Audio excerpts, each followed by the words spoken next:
Hey everyone, welcome to On the Line. My name is Addison and I'm a 15-year-old aspiring sports broadcaster. On the Line is a sports podcast that highlights the stories of high school and college athletes so you can get a behind-the-scenes look at what it takes to be the best.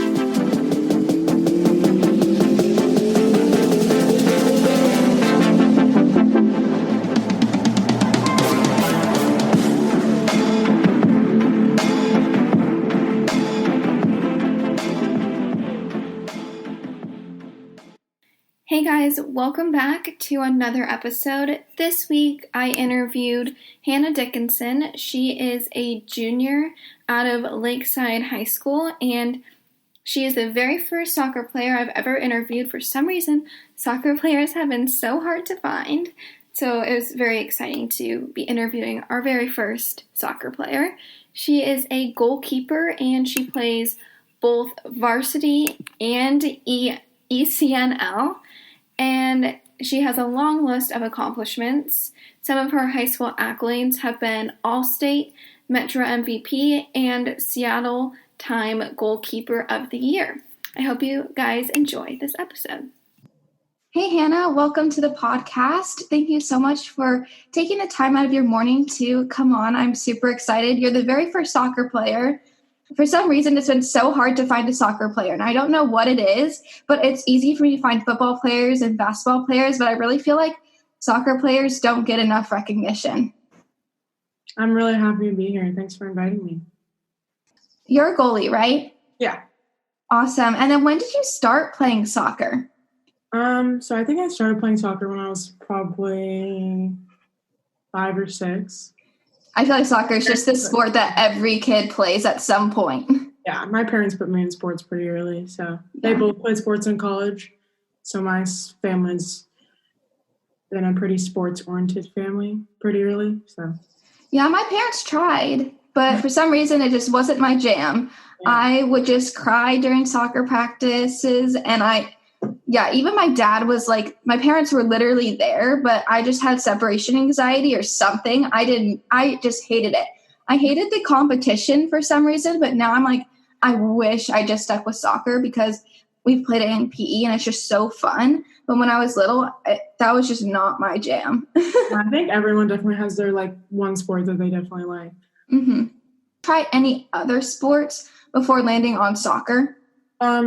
So my parents put me in every sport possible when I was younger. I played basketball. I played baseball. So generally people play softball, but my parents put me in baseball because my brother played baseball. So I played boys baseball, which was super fun. I played lacrosse, tennis, swimming. So I basically did every sport imaginable.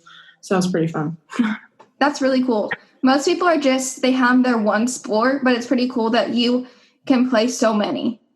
Yeah, I would definitely say it's good to play multiple sports because it gives you skills all around. Due to the pandemic, I bet there was a time when you couldn't practice with your team or even with the coach. So how were you able to continue improving during that time? I got some a trainer-ish during the pandemic. At least for goalkeeping, it's a little different because it's you don't really need a whole team to practice, so it's kind of individualized training. I would go out on the weekends and train with a trainer-ish, and you can wear masks, and it's also you have gloves on, so it's not you're really touching your face. Yeah. So I did a lot of training during the pandemic with that, and also I'd get sent workouts and I could do stuff on my own. So I'd definitely say I've done a lot of stuff on my own during the pandemic. Yeah. Being a goalkeeper is a very individualized position. And when I was doing some research before, I came across this documentary that is called Goalkeeping, the Loneliest Job in Football. And it's basically saying, why would you want to be a goalie? Because, first of all, you're kind of just away from the rest of the team. And it's you're putting yourself in the way of flying balls. And no matter what, you're going to get criticized. So how did you end up being a goalkeeper? Because I feel you have to be a very special type of person to be able to handle all that criticism. Actually, I got into goalkeeping because I think I was 12 or 11. I broke my leg pretty badly, so I couldn't play soccer.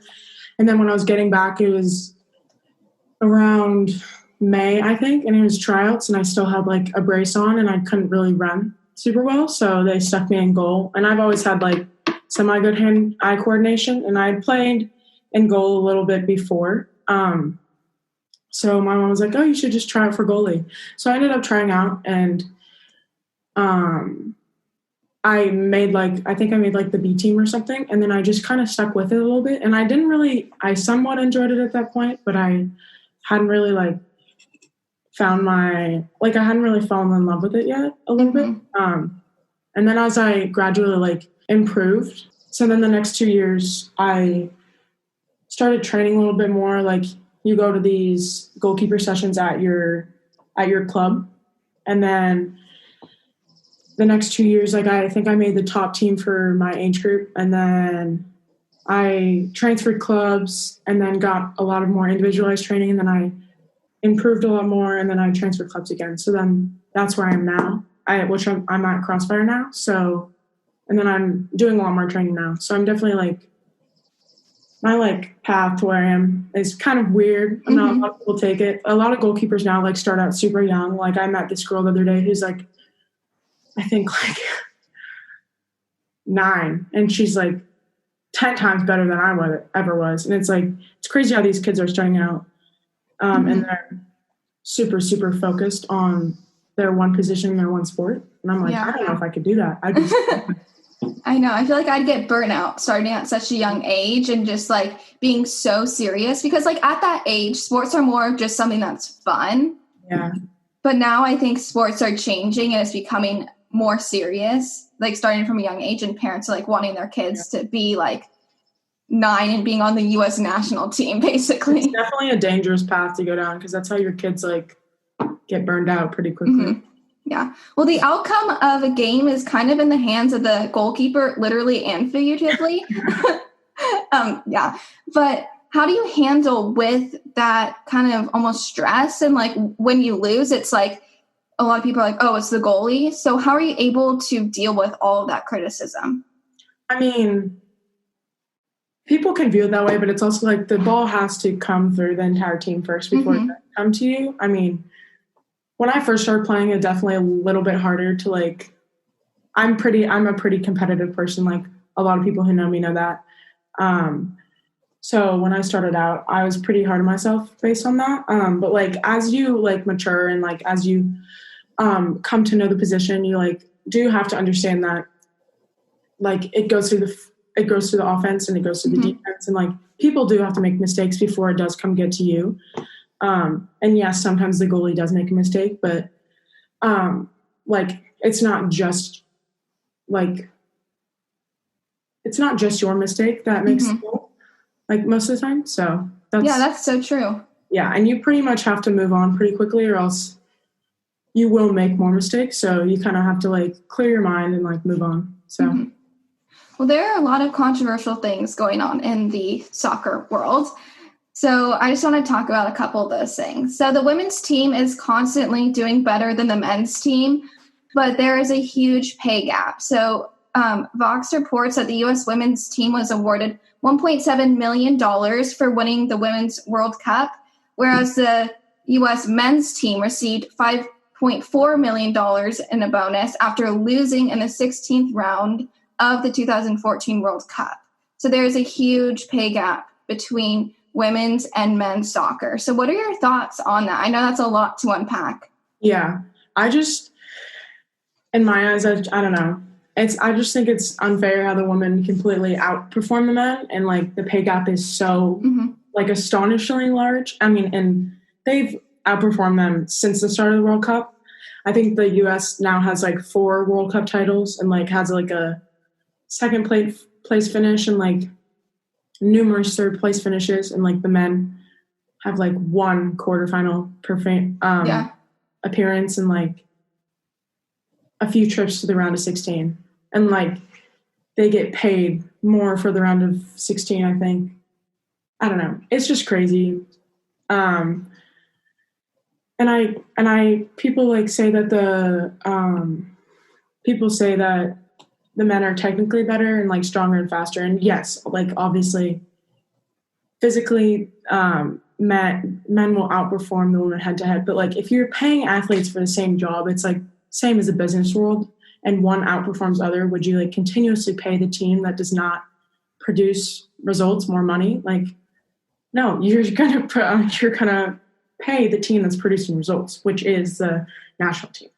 But FIFA and the U.S. Soccer Federation won't even consider like changing the pay gap. Like they're not even. Obviously it's not going to change overnight, and I don't believe that. They're not just going to completely bump up the U.S. salary to equal pay. Like if you look at the court case, like in the stuff they're saying, they're basically basing it off of skill, which is like completely. I don't know. I think it's just like they're basically degrading the women and like their performance, which is like I don't think is okay. But they're not even like considering bumping up their salaries. But I don't think it's gonna happen overnight. So but they're not even. They should gradually increase it, but I don't. I really hope it'll happen soon. But like seeing their actions so far, I don't really think it's gonna happen. But I really want it to happen. So. Yeah, it blows my mind. It's like, where are you getting that information from? It's like, I understand if they're like, there's not enough people watching the games, so there's just not enough money, to pay them all. But there was like a record number of people watching the Women's World Cup. Exactly. So where are they getting it where they don't have enough skill? Because obviously they are very skillful and they have been successful consistently for numbers of years, and the men haven't been. Yeah. Not saying that the men are bad in any way, but I'm just saying I don't think the gap should be this large. And I'm glad that the people from the U.S. national team are starting to speak up about it and trying to make that change, even though it seems like the change is happening very slowly. Yeah. People say that Mia Hamm is the best soccer player of all time. Do you agree with that, or do you kind of have some different opinions?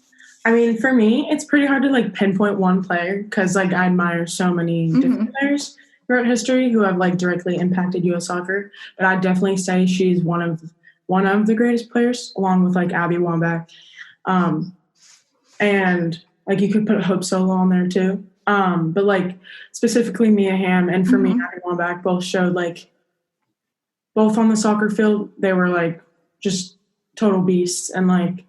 She also showed like a generation of girls from around the globe that they like could achieve these things and could achieve academical feats and their leadership and ability also made them icons on and off the field. So yeah, Mia Hamm's story is very fascinating too. I think she had braces on her legs growing up because she had club foot or something like that. And by the age of 15, she became the youngest player on the U.S. women's team, which is so crazy. She's a teenager. She could have been like a freshman maybe. So that's like super young. And she was voted All-American, I think, 3 times while playing at the University of North Carolina. So I thought that was so cool. Like she has a super long list of accolades. I didn't know that. I'll have to look more into that. Yeah, I didn't either. Like I've heard her name floating around for a long time. She's like kind of the Michael Jordan almost of soccer, women's soccer. So I would hear her name, but I didn't really know much about her. And it was really fascinating to kind of learn a little bit more about her. Have you seen like her famous like penalty where she takes her shirt off and like all that stuff? No, I haven't. No? Oh, you should watch it. Yeah, that's crazy. I'll have to look into that after this because that's pretty cool. It's a pretty cool experience to like. Yeah. You're another person who has a long list of accolades, but you're named All-State Metro MVP and Seattle Time Goalkeeper of the Year. So what is your secret to, being named all of those things and getting all those accolades? Honestly, I've got to say, for high school soccer, at least, my defense is pretty top notch for my soccer team. So I'm going to have to give it all to them. I wouldn't just say that's just all me because that's not fair. I've got a pretty good team. So, I mean, any other team in Metro would say my team's pretty good. But like my defense, especially, like I've got my entire back line. There's like not one player who is like you couldn't put one player in there who the level would go down. So, like, whenever another team plays my team, it's like, oh, their defense. Like, I don't think we had more than 5 goals get scored on us specifically. So, wow. Yeah, it might have been 4 or something like that. Wow, that's crazy. Yeah. And do you go to during the state tournament? I think it was like 1, which is pretty crazy. So yeah, well, that's awesome. Do you go to Lakeside? Yeah. Yeah, I keep seeing like again while I'm just going on Google and just searching different like soccer things that there's so many articles saying that Lakeside is like the most dominant girls soccer team in the state. So is that like coaching? Is it your team's like mentality? What is it that makes your school so dominant? Lakeside is like a little different than other schools. So it's a private school. So like but it's also like, it's a different type of private school. So it's more mainly focused academically. So it doesn't really focus on athletics. So it's it's very interesting that our soccer team is it's very talented because they don't take people in for athletics. So it's mainly focused on academics. So, so it pulls people in from like all so I live south of Lakeside, but I also know people who live east, west, north. So, so it's basically people all throughout Seattle. So you've got talent from other clubs in the state. So like I play at Crossfire. I know people who play at Seattle United, Eastside, PAC. So you've got like the top talent, from all throughout the club. So I think that's what makes our team pretty good. And like our team is very, very individually good. And then we also mesh pretty well. And also this year's team, I would say like we've got a lot of young talent. So each year we keep bringing in more and more people. So that's pretty interesting. Being one of the best goalies in the state, what does a day in your life look like?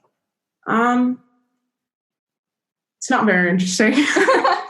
But like I'll go through a day where I generally do like more. So like on a Tuesday, I'll because of I'm starting school again.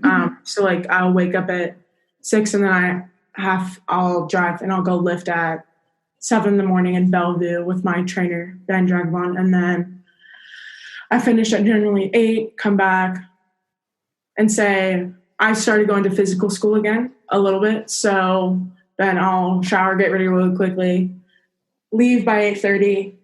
And I generally have breakfast, obviously. And then I will drive to school. And my school is pretty far from my house. So I get to school around 9. And then I have school from 9 to 3. And my high school sports just started up. I'm guessing you know that, all high school sports just started up. Yeah. But for the sake of this, I'll say high school sports haven't started. But if they did start, I'd probably have high school soccer from 3:30 to 5. But if high school sports weren't up, I wouldn't have a club practice. But I'll say it hasn't. But then I usually have club practice from 7 to 8:30, and sometimes I might have goalie training earlier from 7 to 8, and sometimes I go for a double session if I'm not super tired from 6 to 7 if I'm feeling okay. So you definitely pack your days to the fullest. Yeah. But that's depending. But now we have games, so I kind of have to tone it down a little more. Yeah. So I usually don't do that much. That's a full day. Yeah. That's still crazy though. You must be tired the next day too. Yeah. This week we had high school tryouts. So I had high school soccer and then club practice every day. So I had 10 practices this week. It's pretty crazy. Is it hard to do both club and high school? Yeah, but that doesn't happen every week. That was just this week. But so next week I'll only have high school and then I'll have 1 club practice. So okay. that no one would be able to sustain that. And I'm not the public. I'm not the majority. I don't know how my friends who do the majority of the running do that.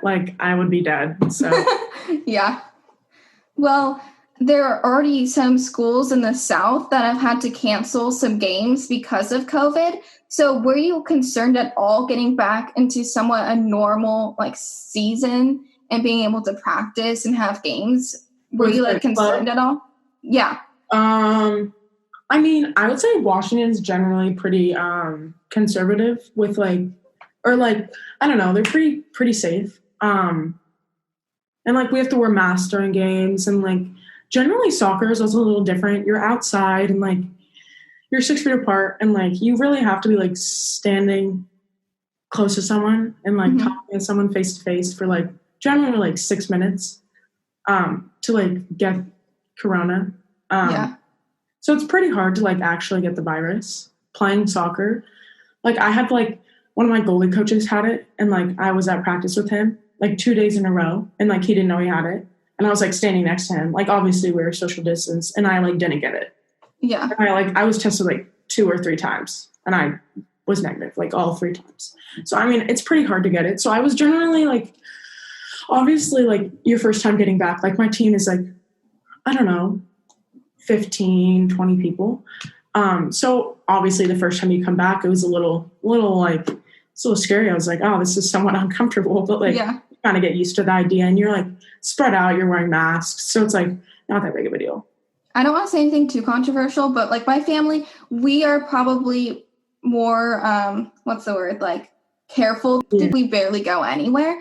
Yeah. But I was even surprised that it took so long for sports to be able to be up and running, especially sports like soccer. You're outside and you're wearing masks. It's outside sports, I have no problem with that. But I can see basketball, all these inside sports. I play basketball, but I can see basketball not happening, high school basketball. I'm it's inside. I understand.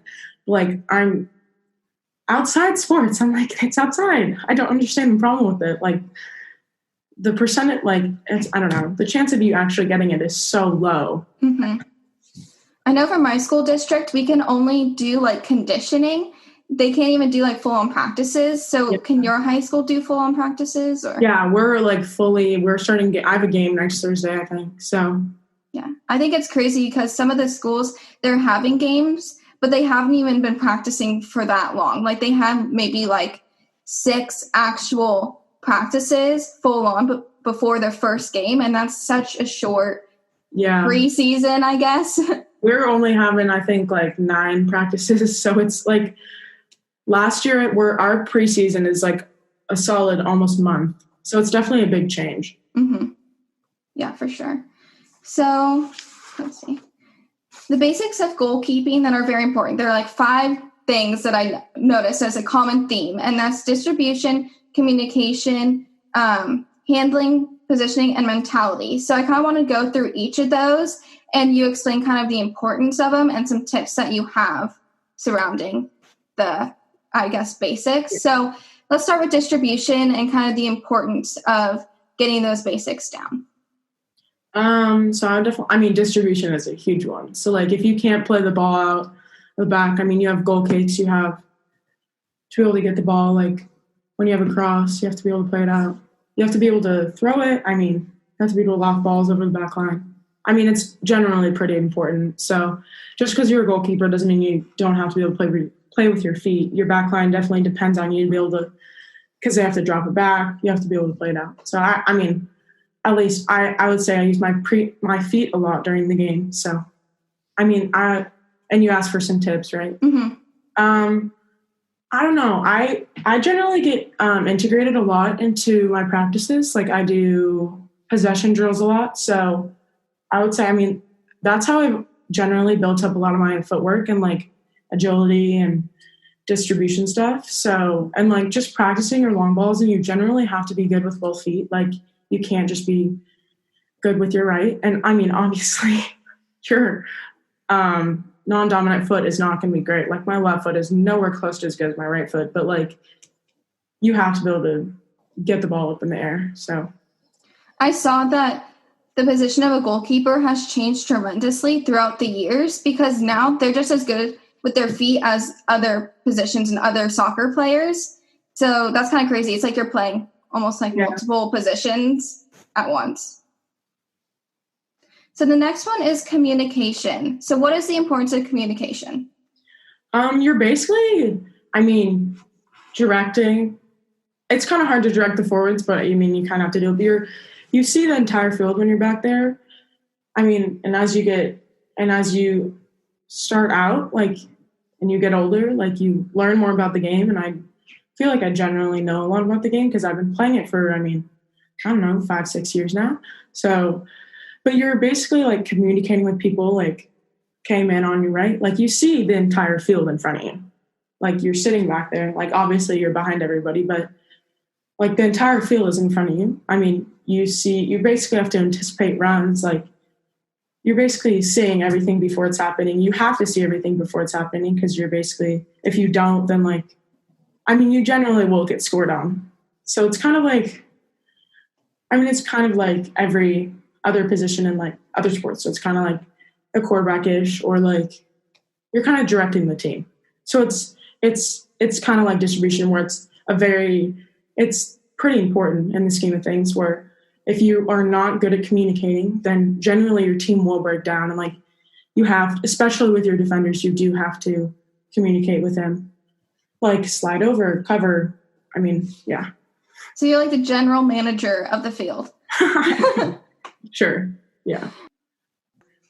But if you don't do a lot of technical training with it, you will not be able to make the saves you want to save and make the bigger saves. And you have to be able to get nitty gritty with all this stuff and be super technical about it, or else you honestly will not be able to improve as much as you want to.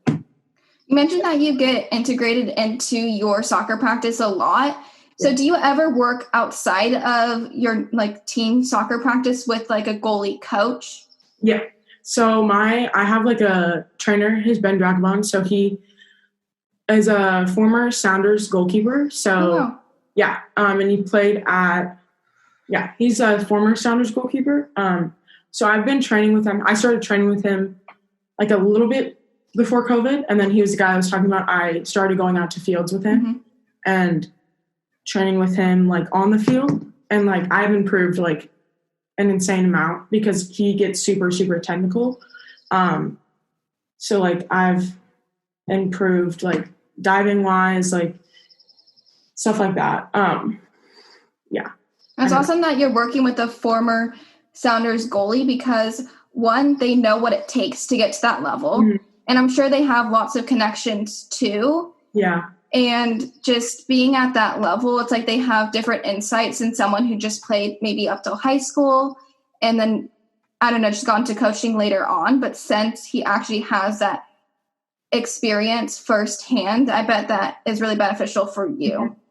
Yeah, I would say, yeah, you're kind of spot on with that, especially with stuff like college and trying to go further. Everyone has connections, especially with I also have a goalkeeper coach at club. He played on the national team, the men's national team. Wow. And he also played in Europe, and it's wow, everyone's connected. I could but my personal trainer, he knows coaches all over the country. And I'm but they can call people up and be look, I have this player that I want you to look at. So it's everyone's connected. So it's pretty nice.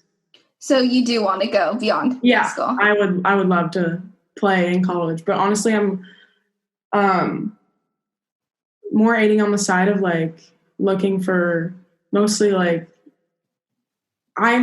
for me it's mostly I'm very interested in playing college soccer, but I'm trying to get into the best academic school I can along with it. So do you have a dream school? I know you mentioned you're not, you're kind of keeping some recruitment stuff private, but do you you don't have to say, I'm just curious. I don't know. I haven't really put that much thought into it, if I'm being honest. Mm-hmm. But since everything's been halted, there's a recruiting dead period at the moment. So I don't really have a dream school. I don't really know what I want, which is a problem because I don't know. So I've got to say no, I don't really have one. Well, good luck going through that process because I've only interviewed people who are nowhere near the process or have already are committed to a D1 school or wherever they're going. And so I've never been talking with someone who's actually in it. And I bet when you're actually in the process, it's probably pretty overwhelming, especially if you don't know exactly what you want. And especially going through it in COVID, I just feel like that's another added challenge. Yeah, it's definitely affected it a lot. Well, good luck. Yeah. I do not envy being in your position. So you mentioned that you play both basketball and lacrosse as well. How are you able to play so many sports and not go insane?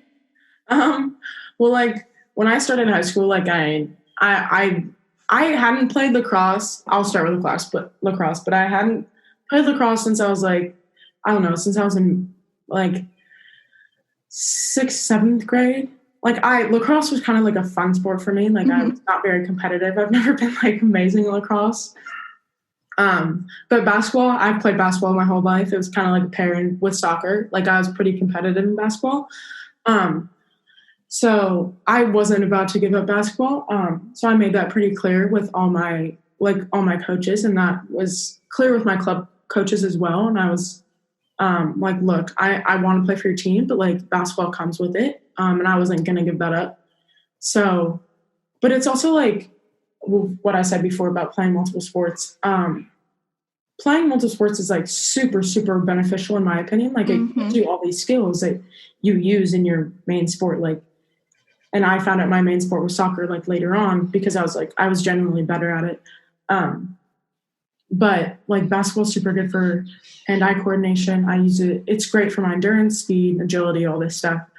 And like, I really enjoy basketball. So I wasn't about to give that up. And like, I'm also like, I mean, I'm not, I don't know. I really like basketball and like, it's fun. It's like it's also a breakaway from soccer. Like I think I'd go crazy if I was just playing soccer all like the entire time, like during club, because club is a big, big commitment. Like, so. It's nice to kind of have an escape, but because you're so into sports, like it's still another sport, and you can like use your competitiveness in another sport, but it's also kind of something that's more of a hobby rather than like a job. Because once you get to be in a position where you want to continue on to college, your sport starts to become almost like a job. So it's nice that you have other sports to kind of balance things out. Yeah, and I've always wanted to have like, and I've always wanted to do the thing that's like, 12 varsity letters. So I didn't want to like give that up in high school. So I really wanted to like have that accolade and do that. So I wasn't like going to just like give that up when I got to high school. So I really wanted to make sure like I completed that. And like, that's something I've always wanted to do. That's like something I dreamt of like when I was a little kid. I was like, I mean, you watch in the movies, you're like this all-star athlete, like has his like leather jacket and like has all these like like I want to do that.